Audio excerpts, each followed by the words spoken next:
السلام علیکم، میں ہوں طاہر انجم اور آپ پروگرام دیکھ رہے ہیں بساط شطرنج۔ یہ سیاست بھی عجیب کھیل ہے۔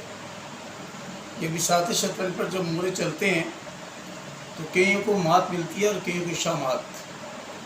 کبھی وہ اقتدار کے تخت پر متمکن ہوتے ہیں تو کبھی وہ جیل کی سلاخوں کے پیچھے ہوتے ہیں، اور یہ تمام کام عوامی خدمت کے نام پہ ہوتا ہے۔ عمران خان نے جب تحریک انصاف کو عروج ملنے لگا تو اس نے نعرہ لگایا نیا پاکستان۔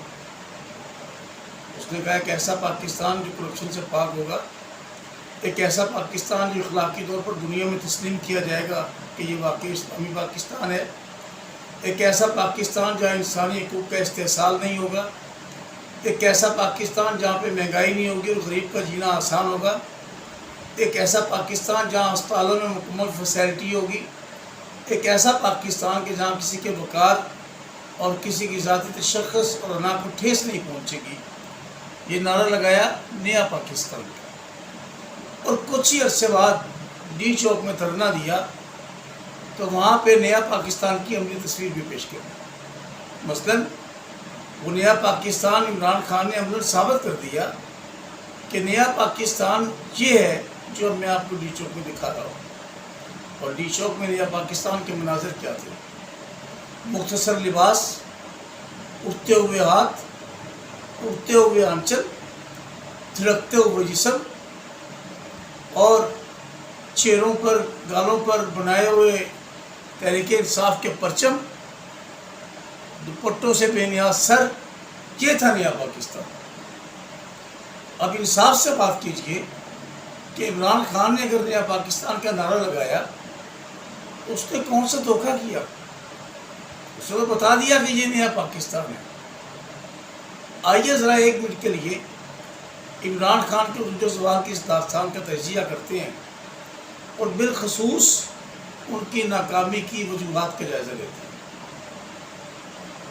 عمران خان نے اسلامی نظریاتی مملکت نیا پاکستان کا نعرہ لگایا اور اس میں منافقت یہ کی، اس نے پاکستان کی ان لڑکیوں کو باہر نکالا، ایلیٹ کلاس لڑکیوں کو، جو کبھی شاید ووٹ دینے بھی باہر نہیں نکلی تھی۔ اور ڈی چوک کا دھرنا اور وہاں کے مناظر آج تک لوگوں کے دل و دماغ میں نقش ہے، اور آج تک کہیں نہ کہیں ویڈیو ریکارڈنگ میں موجود ہے۔ پھر عمران خان نے اپنا پیر و مرشد خاتون کو بنایا اور ان کی روحانیت کے مطابق جو انہوں نے کہا کہ میری روحانیت یہ کہتی ہے، ان کے خاوند خاور مانیکا سے ان دونوں نے مل کے طلاق لی، اور جوان بچوں کی والدہ جو ان کی پیرنی بھی تھی وہ خان صاحب سے شادی ہو گئی۔ طلاق بیشک ایک مکروہ ترین عمل ہے لیکن ناجائز نہیں ہے، حلال ہے۔ شادی بالکل حلال ہے، لیکن دوسری ناکامی کی وجہ پہلی وہ تھی کہ ایلیٹ کلاس کی خواتین کو اور لڑکیوں کو سڑکوں پہ لایا، ان کے وی گلمے، ان کے اٹھے ہوئے ہاتھ، ان کے فضا میں لہراتے دوپٹے، ان کے تھڑکتے جسم، یہ اس نے پاکستان کے ساتھ منافقت کی۔ کب پاکستان ایسا ہوتا ہے؟ یہ تو نظریے کے نام پہ بنا ہے پاکستان، یہ تو کلمے کی بنیاد پہ بنا ہے پاکستان۔ یہ کب ممکن ہے کہ جہاں ایسے مناظر پیش کیے جائیں کہ لڑکیوں کو باہر نکال دیا جائے اور سر عام کو شمع محفل بنا دیا جائے؟ پھر عمران خان کی ناکامی کی دوسری وجہ، تو اس نے بشریٰ بی بی سے دوران عدت نکاح کیا۔ میں کوئی مفتی یا مولوی تو نہیں ہوں، لیکن جو سنا علماء کرام سے وہ یہ ہے کہ قرآن نے براہ راست کہہ دیا کہ دوران عدت نکاح جائز نہیں ہے۔ اب گناہ کے اور گناہ گار کے بھی مختلف اس کے اسپیکٹ ہیں، اس کے پہلو ہیں۔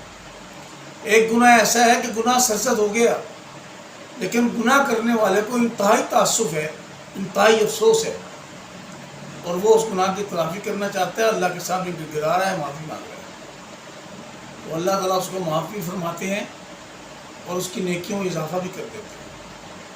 ایک گناہ وہ ہے کہ وہ نادانستگی میں ہو گیا، پتہ ہی نہیں چلا پھر اللہ سے معافی مانگی کہ یا اللہ مجھے تو پتہ ہی نہیں چلا کہ یہ مسئلہ کیا تھا، تو میں کر بیٹھا ہوں، مجھے معاف کر دو، یہ بھی قابل معافی ہے۔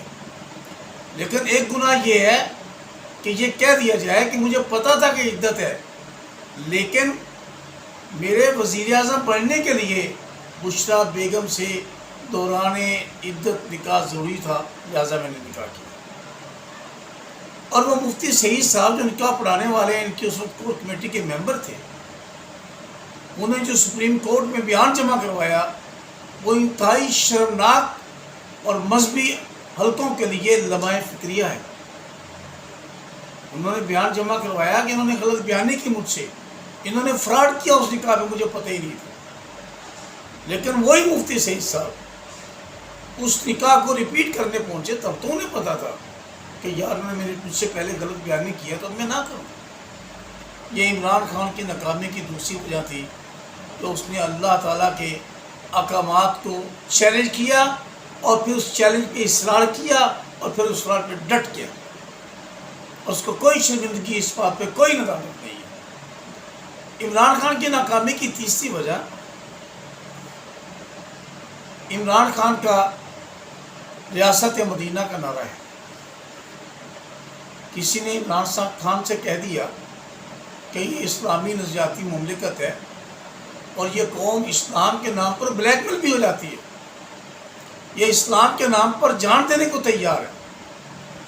یہ جتنے بھی گناہ گار ہوں، یہ جتنے بھی بستی میں گرے ہوئے ہوں، جب رسول اللہ صلی اللہ علیہ وسلم کی عزت اور عصمت کا معاملہ آئے گا، جب صحابہ کرام کی عزت اور عصمت کا معاملہ آئے گا، جب نظام اسلام کا معاملہ آئے گا، جب اللہ تعالیٰ کے ساتھ تعلق کی خاطر کا معاملہ آئے گا، تو یہ قوم اپنی جان تھیلی پہ رکھ کے باہر نکل آئے گی۔ اور یہ تاثر دیا کہ جو علماء کرام پاکستان میں موجود ہیں، جو مذہبی جماعتیں پاکستان میں موجود ہیں، وہ یہ کام نہیں کر سکی، لیکن میں ریاست مدینہ بناؤں گا۔ لیکن عمران خان یہ بھول گئے یا شاید انہیں کسی نے بتایا ہی نہیں ہے کہ ریاست مدینہ کے ابتدائی یا بنیادی 4 فیچرز کیا ہیں، ان کی خصوصیات کیا ہیں۔ بادشاہت کے بعد، بادشاہت کے عروج کے بعد حضرت عمر بن عبدالعزیز رحمۃ اللہ علیہ کی حکومت آئی۔ آئیے میں اب آپ کو بتاتا ہوں کہ ریاست مدینہ کیسے کرے۔ بادشاہت عروج پہ تھی، ملکیتیں بڑی بڑی جائیدادوں کی اور جاگیروں کی بادشاہ کے شہزادوں کے نام اور خاندان کے افراد کے نام پہ تھی۔ بڑے بڑے محلات میں رہائش پذیر ہوتے تھے۔ بہت بڑا بجٹ تھا جو بادشاہ کی ابدیت پہ تھا اور اسی کے لیے استعمال ہوتا تھا۔ حضرت عمر بن عبدالعزیز رحمۃ اللہ علیہ نے پہلے تو لوگوں کو اپنی اس بیعت سے اور بادشاہ کی وصیت سے آزاد کر دیا۔ انہوں نے کہا جی مجھے کوئی شوق نہیں ہے، آپ چاہیں تو اپنا خلیفہ یا اپنا بادشاہ جہاں سے مرضی منتخب کریں۔ جب لوگوں نے اصرار کیا تو پھر بیعت ہوئی۔ اس وقت یہ بیعت کا ہی طریقہ تھا، اور اس بیعت کے بعد جب عمر بن عبدالعزیز رحمۃ اللہ علیہ گھر تشریف لائے، ان کی بیوی بھی شہزادی تھی، محل میں تشریف لائے، انہوں نے اپنی بیوی سے کہا کہ میں مسلمانوں کا خلیفہ بنا دیا گیا ہوں، اب یہ محل میری رہائش کے قابل نہیں ہے، میں نے اس میں نہیں رہنا، میں نے انتہائی سادہ زندگی گزارنی ہے، میں نے غربت کی زندگی گزارنی ہے، میں نے محلات سے دوری کی زندگی گزارنی ہے۔ وہ بڑی تلخ زندگی ہے، اس میں بڑی پریشانیاں ہیں، اس میں جسمانی طور پر اور ذہنی طور پر بڑی اذیت ہے کہ ایک ناز و نام سے پلی ہوئی بیٹی جو بادشاہ کے گھر میں پرورش پا رہی ہے، ایک دم اس سے تمام برات چھین لی جائے اور اسے ایک جھونپڑے میں لا کے پھینک دیا جائے، اس کا کیا تاثرات ہیں۔ انہوں نے فرمایا اپنی بیوی سے کہ میں نے اب یہ زندگی گزارنی ہے جس کا انتعاشات سے، نجاشوں سے کوئی تعلق نہیں ہے، اگر تم چاہو تو میرے ساتھ اس زندگی کو گزار لو، اور اگر تم چاہو کہ مجھے طلاق مل جائے تو میں طلاق دینے کے لیے تیار ہوں۔ انہوں نے یہ زندگی قبول کر لی اپنے شوہر کے ساتھ، اور پھر آسمان نے یہ منظر بھی دیکھا کہ آپ کے برادر اللہ گھر تشریف لائے اور دیکھا کہ امیر المومنین نے انتہائی میلا کچیلا قمیض پہنا ہوا ہے، تو اپنی بہن سے ناراض ہوئے کہ تمہیں پتہ نہیں ہے امیر المومنین کے کپڑے ٹھیک نہیں ہیں، گندے ہو چکے ہیں، کیوں نہیں دھو کے دیتی ہو، کیوں نہیں صاف کپڑے پہناتی ہو، تو وہ رو پڑی، ان کے آنسو چھلک پڑے۔ انہوں نے کہا امیر المومنین کے پاس ایک ہی کرتا ہے، وہ اتار کے بیٹھتے ہیں، میں دھو کے سکھا کے دیتی ہوں، وہ پھر پہن کے چلے جاتے ہیں۔ تو پچھلے ہفتے سے امیر المومنین کی مصروفیات اتنی ہے حکومت کی کہ ان کے پاس وقت ہی نہیں ملا کہ وہ کرتا اتار کے دیں اور میں انہیں دھو کے سکھا دوں۔ یہ تھا ریاست مدینہ کا کنسیپٹ، جس کو استعمال کر کے عمران خان نے دراصل عوام کو یہ دھوکہ دیا کہ ریاست مدینہ میں قائم کروں گا اور کر رہا ہوں۔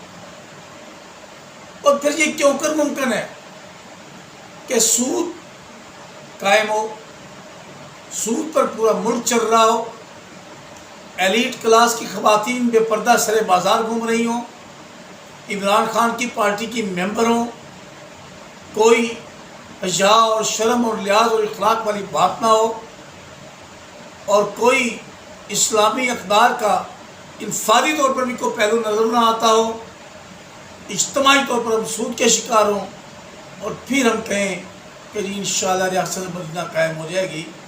یہ جھوٹ سراسر جھوٹ ہے، بلکہ دراصل یہ اللہ تعالیٰ کے ساتھ دھوکہ ہے۔ اور اللہ تعالیٰ نے فرمایا کہ نہیں، مجھ سے دھوکہ نہیں ہے، یخطئون الا انفسہم، یہ دھوکہ دے رہے ہیں مگر اپنے نفسوں کو، اس کا نقصان خود ہی نہیں ہوگا۔ انہیں اندازہ ہی نہیں ہے کہ اللہ کے ساتھ دھوکہ کرنے کا، اللہ کا مذاق اڑانے کا، اللہ کے شہر کا مذاق اڑانے کا، اسلامی اقدار کا مذاق اڑانے کا کیا انجام ہے، اور بالآخر میں اللہ کے حضور پیش ہونا ہے۔ یہ تیسری وجہ تھی عمران خان صاحب کی، جو کہ ان کی حکومت کی ناکامی کی وجہ تھی۔ میں سمجھتا ہوں جو چوتھی وجہ عمران خان صاحب کی حکومت کی ناکامی کی وجہ بنی، وہ یہ تھا کہ یہ ایک تحریک کے نام پہ چلی، تحریک انصاف تحریک کے نام پہ اٹھی اور تحریک کے انداز میں چلی۔ تحریک اور تنظیم میں ایک بڑا بنیادی فرق ہے۔ تحریک وقتی نعرے کے لیے اٹھتی ہے، وقتی مطالبات لے کے اٹھتی ہے، اس کے وقتی مطالبات اور وقتی معاملات ہوتے ہیں جن کو حل کرنے کے لیے اٹھتی ہے، اور جب وہ مسائل حل ہو جائے تو تحریک ظاہر ختم ہو گئی، نہ حل ہو یا وہ کچھ نہیں گئی یا وہ ختم ہو گئی۔ تنظیم میں یہ فرق ہے کہ وہ باقاعدہ نظریاتی بنیادوں پر اٹھتی ہے اور اپنے کارکنان کی باضابطہ و باقاعدہ تربیت کرتی ہے، پھر اسلام کے نام پر وہ اپنے کارکنان کو رات جگہوں میں بھی اور دن کے اجالوں میں بھی وہ ان کی ایسی تربیت کرتی ہے کہ پھر طوفان آ جائے ظلم کا، پہاڑ گر جائے ظلم کے، قتل و غارت کری کی انتہا ہو جائے ظالم حکمران کی طرف سے، پھانسیوں کی لائن لگ جائے حکمران کی طرف سے، پھر وہ تنظیم ختم نہیں ہوتی۔ جس کی اول مثال مصر میں اخوان المسلمون اور پاکستان میں جماعت اسلامی ہے۔ جماعت اسلامی کے سربراہ کو پھانسی ہوئی، جماعت اسلامی پر پابندی لگی، جماعت اسلامی کے دفاتر سیل کر دیے گئے، جماعت اسلامی کے لوگوں کو گرفتار کر لیا گیا، لیکن کوئی ایک فرد بھی جماعت اسلامی کا ادھر سے ادھر نہیں ہوا، کیونکہ اسے پتہ تھا کہ جو قربانی میں دے رہا ہوں کہ دراصل کسی سید مودودی کے لیے یا کسی ایک شخص کے لیے نہیں ہے، یہ قربانی میری اسلام کے لیے ہے، اور میری اس قربانی کا اجر مجھے اپنے اللہ اور اپنے رب سے ملنا ہے، اور یہ میرا اور میرے اللہ کا معاملہ ہے۔ اخوان المسلمون میں استاد قطب شہید سے لے کے صدر مرسی تک شہادتوں کی ایک طویل داستان ہے۔ استاد قطب شہید نے کتاب لکھی جادہ و منزل، جس کا اردو ترجمہ جادہ و منزل تھا، اور عربی میں اس کا نام تھا المعلم فی الطریق۔ پاکستان میں موجود ہے وہ کتاب، اور اس کے ابتدائی صفحات میں مصر کی فوجی عدالت کے مقدمے کی تمام کارروائی لکھی ہوئی ہے۔ اس ایک کتاب کی بنیاد پر اس وقت مصر کے حکمران نے نہ صرف یہ کہ قطب شہید کو پھانسی دی، بلکہ جس شخص نے بھی فوجی عدالت میں اریسٹ ہونے کے بعد اعتراف کیا کہ جی ہاں میں نے یہ کتاب پڑھی ہے، اس کو بھی پھانسی ملی۔ لیکن کیا اخوان المسلمون ٹوٹ گئے؟ کیا انہوں نے پریس کانفرنس سے کر کے لا تعلقی کا اظہار کر دیا؟ نہیں، اس لیے کہ ان کی تربیت ہو چکی تھی، ان کے نفس اپنے اللہ سے جڑ چکے تھے اور ان کے تخیلات، ان کے خیالات آخرت کے ساتھ جڑ چکے تھے، وہ دنیا کے معاملات سے آزاد ہو چکے تھے۔ وہ رہتے تو تھے اس دنیا میں، لیکن انہیں کوئی پرواہ نہیں تھی دنیا کی، ان کی ٹھوکر پہ دنیا پڑی۔ اور ایک طویل جدوجہد، ایک طویل عرصے کے بعد عمران خان صاحب وہ صدر مرسی اقوام المسلمون کے پریزیڈنٹ بنے اور انہوں نے اسلامی اصطلاحات نافذ کرنی شروع کی، تو طاغوتی قوتوں کو اپنے لیے خطرہ محسوس ہوا اور انہوں نے صدر مرسی کی حکومت گرائی اور جنرل سیسی کو وہ گورنمنٹ دی، اور وہ صدر مرسی باللہ کر جیل کی سلاخوں کے پیچھے دم توڑ گیا۔ لیکن اقوام المسلمون آج بھی قائم ہے۔ یہ کیا ہوا کہ تھوڑا سا جھٹکا لگا اور بندے بھاگ گئے؟ تو یہ چوتھی وجہ جو ہے وہ عمران خان صاحب کی ناکامی کہتے تو ہیں کہ 22 سال سے 23 سال سے 24 سال سے میری جدوجہد ہے۔ ان 22 23 24 سالوں میں عمران خان صاحب نے ایک مرتبہ بھی اپنے کارکنان کی تربیت کے بارے میں نہیں سوچا اور نہ اپنے کارکنان کی تربیت کی، جس کا نتیجہ اب عمران خان صاحب کو بھگتنا پڑ رہا ہے اپنی اکیلے پن کی صورت۔ اب بھگتنا پڑ رہا ہے کہ دن رات وہ لوگ جو عمران خان کے لیے جان دینے کی بات کرتے تھے، وہ لوگ جو عمران خان کے لیے کہتے تھے کہ ہمارا جان مال اسباب سب کچھ عمران خان کے لیے ہے، انہوں نے ہی پریس کانفرنسز کر کے عمران خان سے لا تعلقی کا اظہار کر دیا، تحریک انصاف چھوڑ دی۔ آج یہ کوئی کہیں ہے اور کوئی کہیں ہے۔ میں کہتا ہوں کہ دراصل ہوا یہ ہے کہ یہ بھان متی کا کنبہ اکٹھا ہو گیا تھا، اور میں سے اکثر لوگ وہ ہے جو ہر دور میں کسی نہ کسی پارٹی میں رہے، جو ہر دور میں کسی نہ کسی وزارت میں رہے، اکثر لوگ ان میں سے وہ ہیں۔ اور جو پبلک تھی، جو نوجوان لوگ تھے، جو نوجوان مرد و خواتین تھے، انہیں دھوکہ ہوا۔ آپ ذرا دیکھیے تو صحیح کہ ریاست مدینہ قائم کرنے کے نکلنے والوں کے حلیے کیسے ہیں۔ آپ ذرا تو نظر تو دوڑائیے کہ جو ریاست مدینہ قائم کرنے کے لیے خواتین باہر نکلی ہیں مار روڈ پر، جو نکلی ہیں وہاں کے لاہور کے اور راولپنڈی کے اور دیگر روڈ پر، ان کے لباس کیسے ہیں، ان کے انداز کیسے ہیں، ان کی گفتگو کیسی ہے، ان کا اٹھنا اور بیٹھنا کیسا ہے، ان کا رہنا اور سہنا کیسا ہے۔ یہ ریاست مدینہ کو قائم کرنے کی فورس ہے جو ریاست مدینہ قائم کرنے کے لیے ہے۔ یہ چوتھا دھوکہ عمران خان صاحب نے خود اپنے آپ کو دیا، جو ان کے زوال کا باعث بنا۔ پانچویں اور بڑی منصبت قسم کی بات وہ یہ ہے کہ عمران خان صاحب بشریٰ بی بی کے ٹرانس میں آ گئے، اور بشریٰ بی بی نے اپنی روحانیت کے زور پہ انہیں کہہ دیا کہ آپ پرائم منسٹر ہیں۔ بس مجھے پتہ چل گیا۔ پھر عمران خان کا کیا تھا؟ عمران خان صاحب بشریٰ بی بی کے ساتھ پاک پتن کے دربار پہ حاضر ہوئے، ان کی چوکٹ پہ سجدہ ریز ہوئے، اس لیے کہ بشریٰ بی بی پاک پتن کی مرید تھی۔ عمران خان کو پھر جیسے بشریٰ بی بی کہتی گئی، عمران خان کرتے گئے۔ بشریٰ بی بی کی پیشگوئی پوری ہوئی کہ آپ پرائم منسٹر بنیں گے، عمران خان صاحب بنے۔ پھر باقی تمام کے تمام مشورے بشریٰ بی بی کے مطابق چلتے۔ بزدار کو وزیر اعلیٰ بنا دو، کوئی دلیل، کوئی لاجک، دنیا کا کوئی مفکر، کوئی مدبر، کوئی سیاسی شخصیت بزدار کو وزیر اعلیٰ بنانے کی کوئی لاجک پیش کر سکتا ہے کہ کس صلاحیت، کس ٹیلنٹ، کس شخصیت، کس تشخص، کس پہچان کی بنیاد پر بزدار کو وزیر اعلیٰ بنایا گیا؟ اور وہی بزدار ہے کہ جس کے لیے عمران خان نے ہر قسم کی تنقید برداشت کی اور اس کو نہیں ہٹایا۔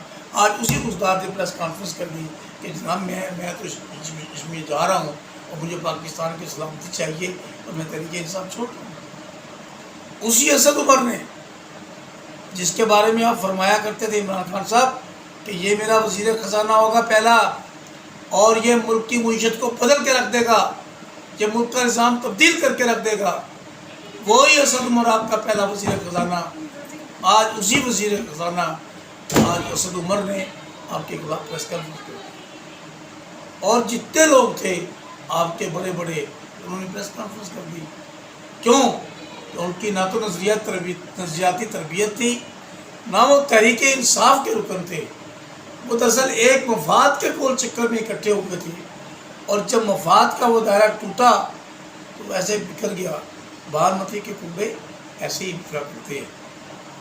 اور مجھے یہ کہہ کے مجھے تعصب بھی ہو رہا ہے، اور اس پہ میں سمجھتا ہوں کہ میں کیا کہوں کہ عمران خان صاحب آج بھی اپنی روحانیت کے ٹرانس میں ہیں، اپنی روحانیت کے ٹرانس میں عمران خان صاحب، اور اپنی اس روحانیت کے چکر میں آج بھی وہ سمجھتے ہیں کہ پانسا الٹے گا، کوئی آسمان سے مدد آئے گی، فرشتے آئیں گے اور سب کا دماغ اور مزاج بدل جائے گا، اسٹیبلشمنٹ میرا ساتھ دے گی، پھر میں پرائم منسٹر ہوں گا، اور پھر میرا وہی رہ جاؤ گا جو اس وقت تھا کہ میں فلاں کے پنکھے بند کر دوں گا، فلاں کے اے سی اتروا دوں گا، فلاں کے گھر سے روٹی لانی بند کر دوں گا، یہ سب چور ہیں، یہ سب اچکے ہیں، ان کو چھوڑوں گا نہیں، اور منہ پہ ہاتھ پھیر کے کہتے تھے ان سے میں نپٹ لوں گا۔